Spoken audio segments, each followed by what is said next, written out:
Con Rodrigo Gómez de la Torre. Él es representante del sector agricultor.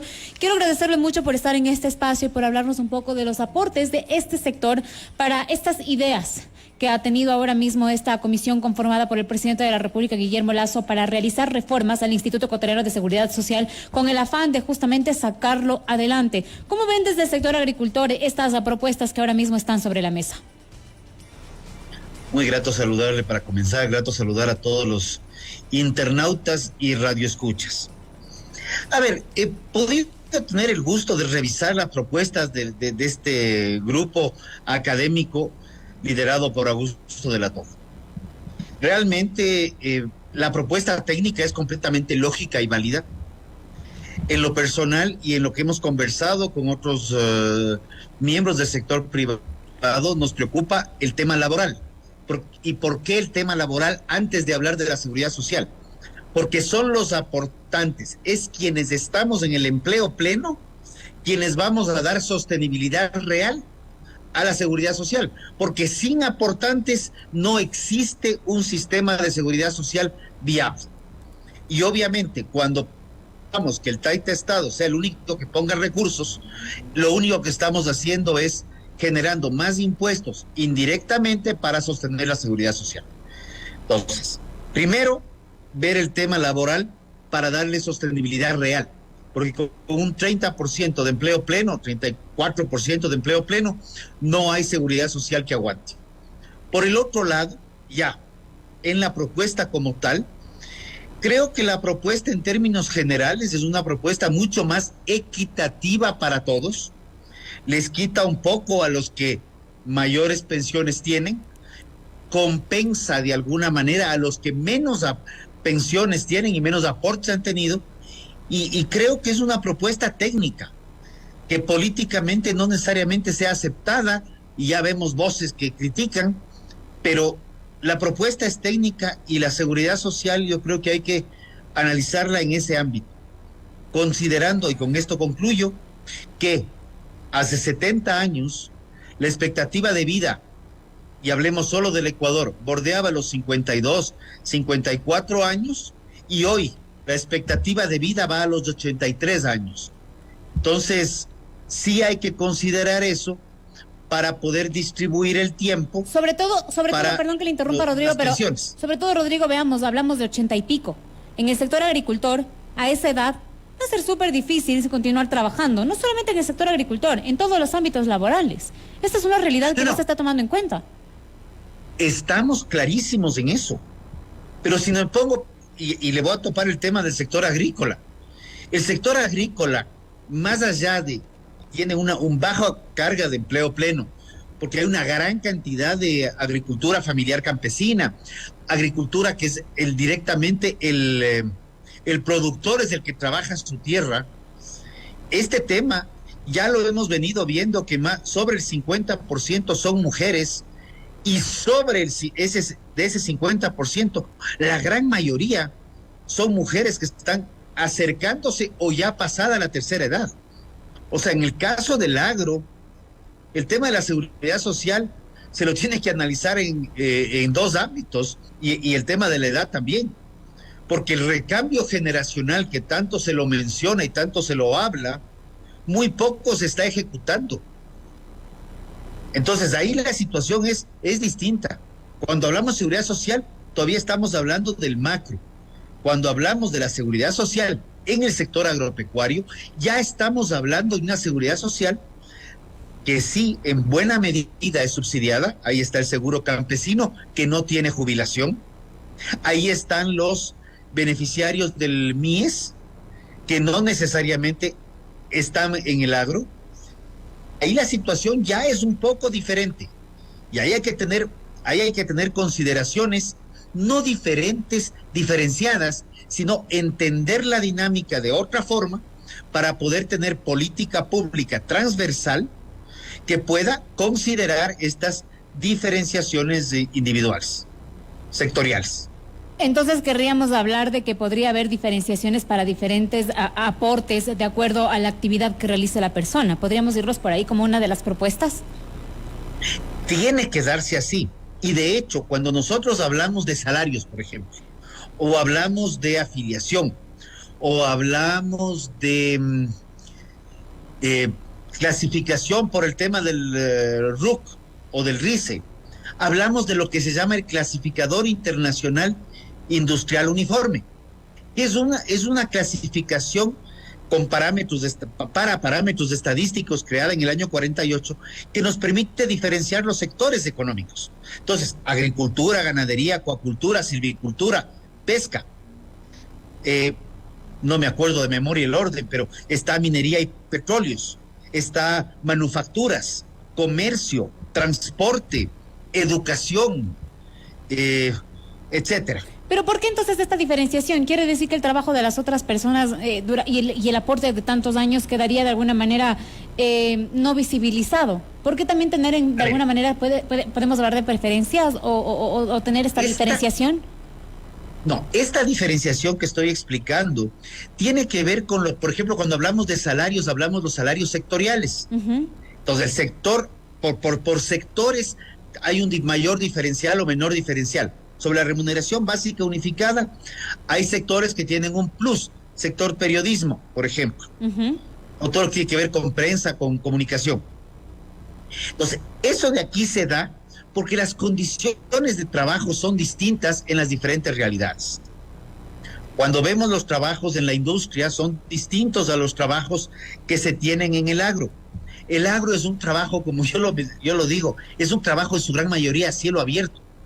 Entonces, los factores climáticos, por ejemplo, juegan un rol preponderante en los horarios que se puede o no se puede trabajar.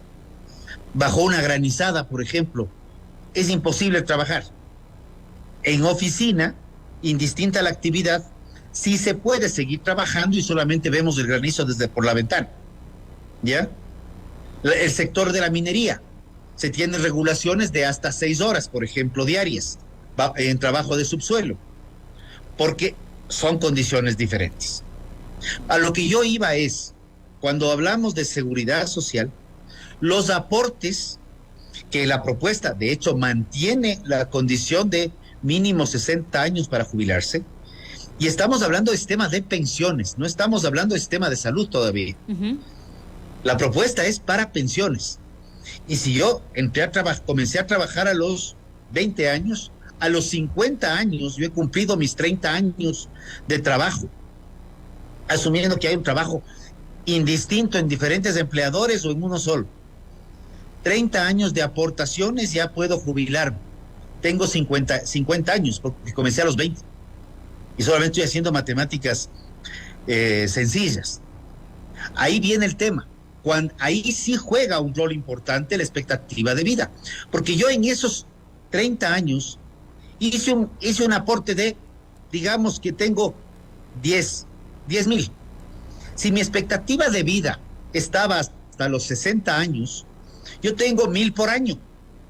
Si mi expectativa de vida se sube a 70 años, yo ya tengo que distribuir esos mismos 10 que se han aportado en 20 años, lo cual ya no me da los 1,000 por año, me da 500 por año.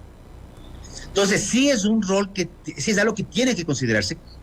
Y la propuesta planteada por el equipo académico sí plantea que haya un equilibrio donde los que menos aportes han recibido entren a una pensión básica unificada, transversal para todos, una pensión básica universal, ¿ya?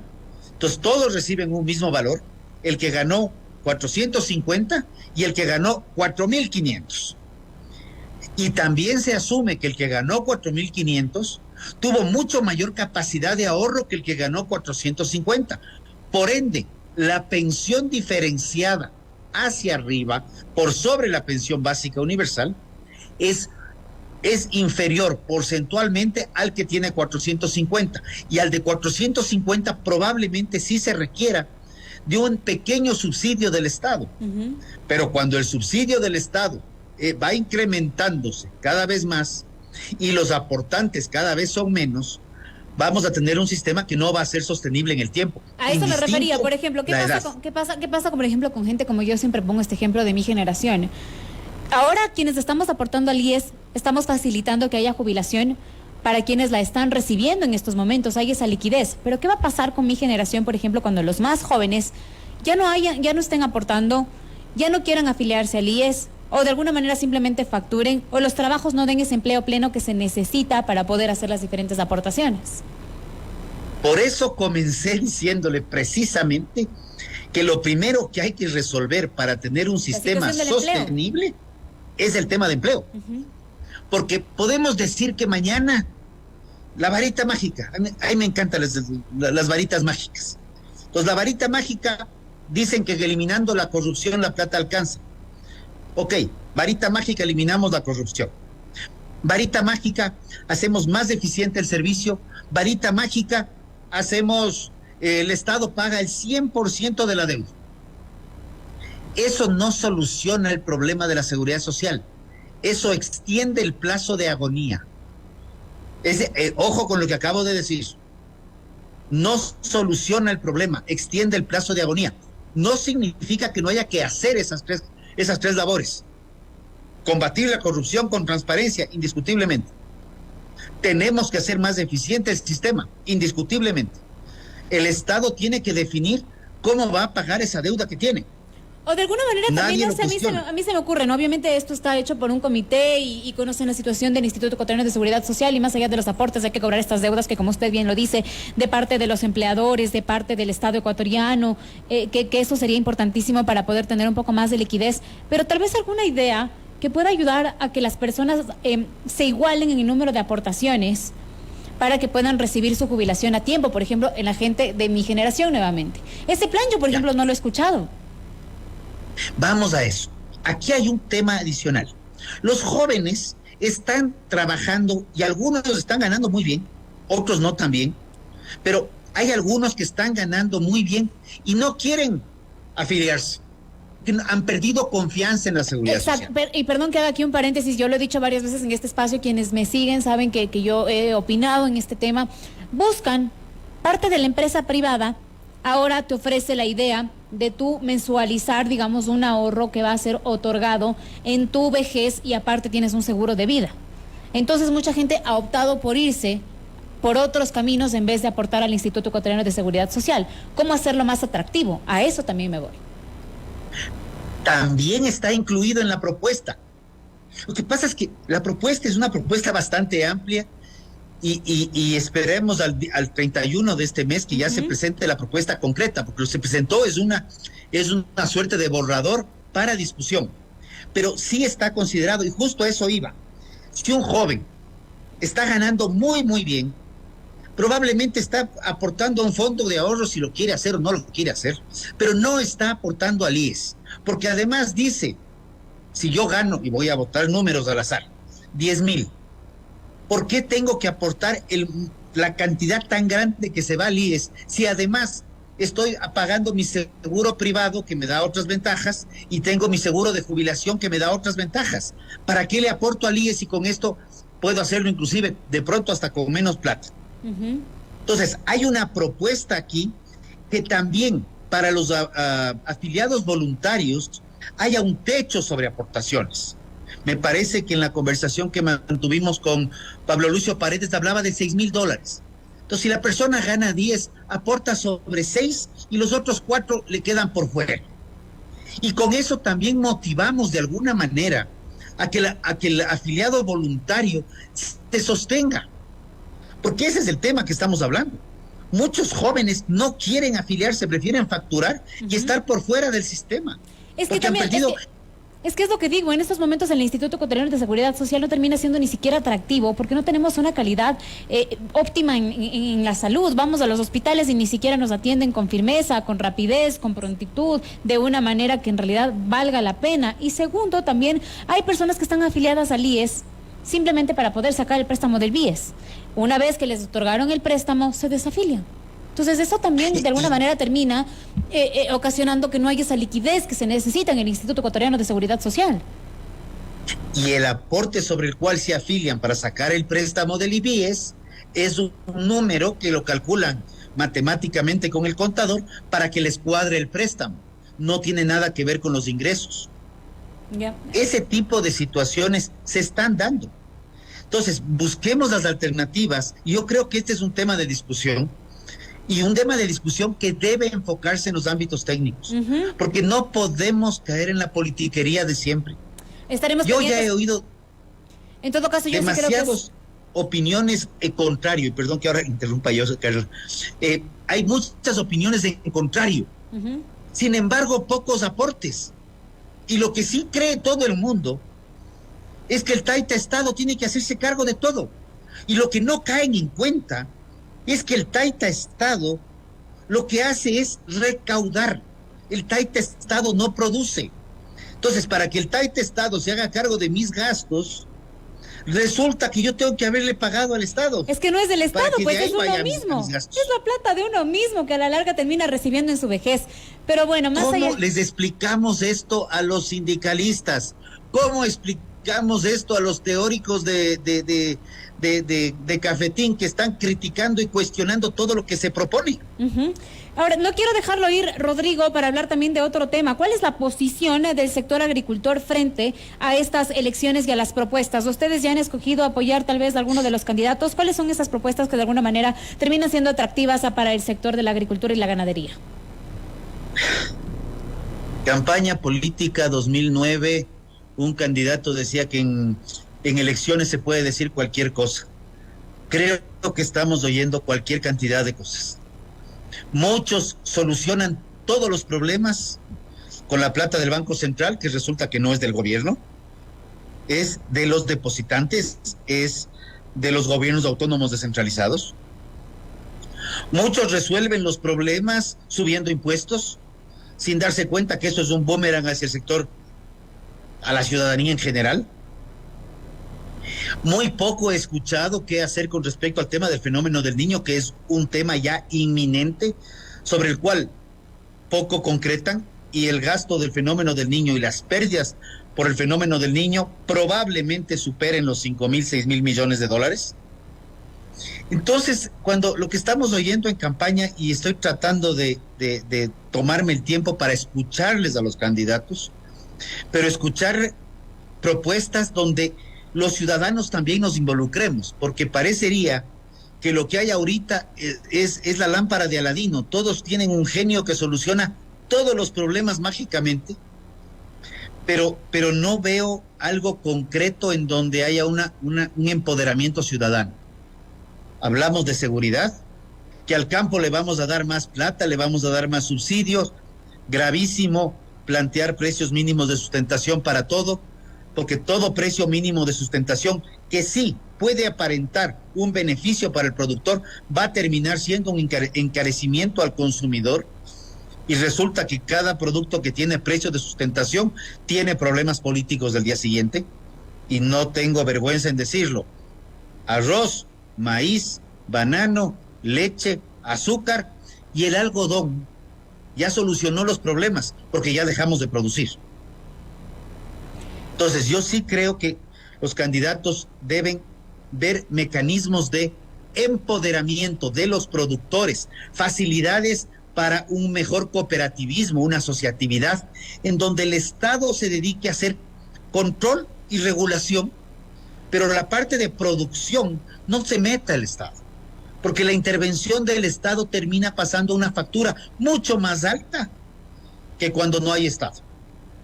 Entonces, y lo que veo, y con esto le concluyo esta idea, lo que sí veo es transversal, son ideas populistas a diestra y siniestra, pero no veo una idea productivista sostenible en el tiempo. Todavía no lo he visto. Es decir, ¿no tienen todavía desde el sector agricultor el apoyo a ninguno de los candidatos? ¿Ninguna de las propuestas también es una atractiva para ustedes? Seamos francos, yo no hablaría jamás como sector. Yo creo que las decisiones son individuales. Es individual el que marca la raya, que tomará un par de segundos marcar la rayita en la papeleta, un tiempo más hasta decidir por quién votar. Cada uno velará, pues, verá sus conveniencias. Sin embargo, sí creo que como ciudadanos tenemos la responsabilidad de informarnos adecuadamente de quién está ofreciendo algo que pueda ser sostenible en el tiempo. Quien nos ofrece las soluciones mágicas para la inseguridad, para la alimentación, para curiosamente no oigo hablar de desnutrición crónica infantil, no oigo hablar del fenómeno del niño, no oigo hablar del problema del IES. O sea, los temas sensibles, nadie se mete. Veo que algunos saben bailar muy, muy bien y veo que otros tienen sesiones chamánicas muy bonitas, pero no veo una propuesta sostenible en el tiempo todavía. Y lamentablemente no la he visto en los últimos años. ¿Qué tiene que mejorar? ¿Qué tiene que mejorar? ¿Qué tiene que mejorar el próximo presidente o presidenta de la República de lo que dejó pues esta administración, la de Guillermo Lasso? Creo que debemos trabajar muchísimo en educación y valores. Desde el sector agricultor. Y un empoderamiento ciudadano.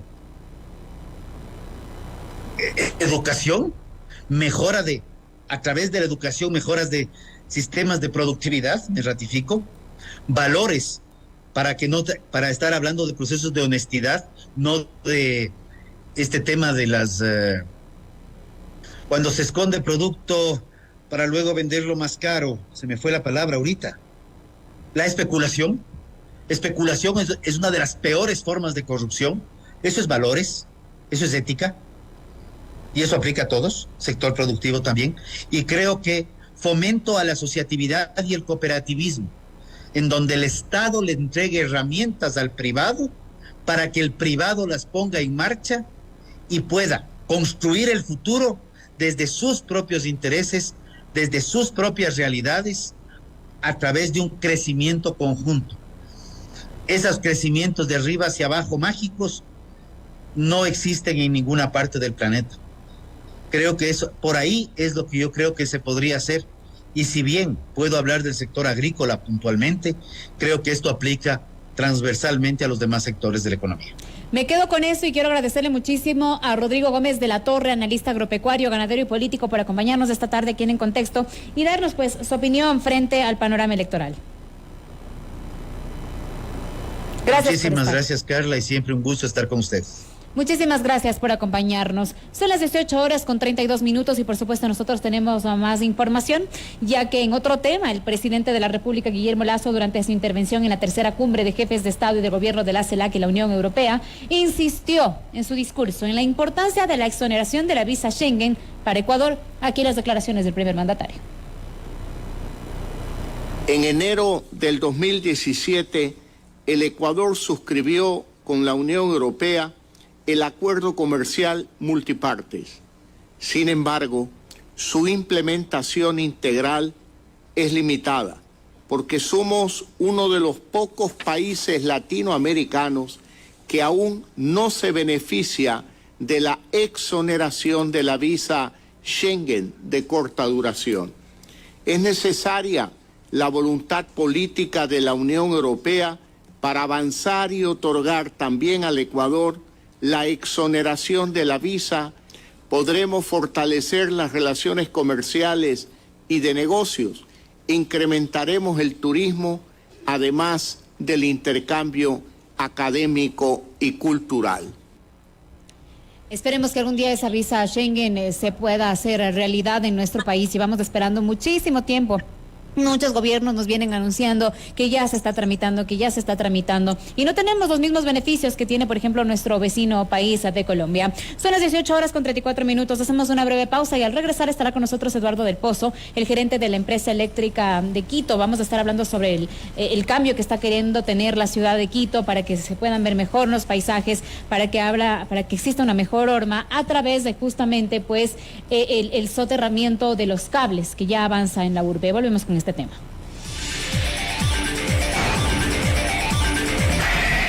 No la oigas, escúchala. 103.7 Cotopaxi. Sonorama, la gran señal nacional. Inicio de espacio publicitario. Los mejores acordeonistas del mundo en Quito. Un espectáculo único, Irrepetible. con calidad internacional. Desde Austria, Daniel Strasny. De Argentina, Santiago Ríos. Por Uruguay, Pablo Machado. Desde Brasil, Braulio Vidile. Por Colombia, Lácides Romero. De Chile, Byron Ángel. y por Ecuador, Paco Godoy. Los mejores acordeonistas del mundo en Quito. Viernes 21 de julio a las 20 horas, 8 de la noche. en la Casa de la Música. Adquiere ya tus entradas en las boleterías de la Casa de la Música. Head and Shoulders, el shampoo más popular de la región. Anti-caspa, siempre en super y en el bodegón. Consigue tu versión en la tienda, tu barrio, en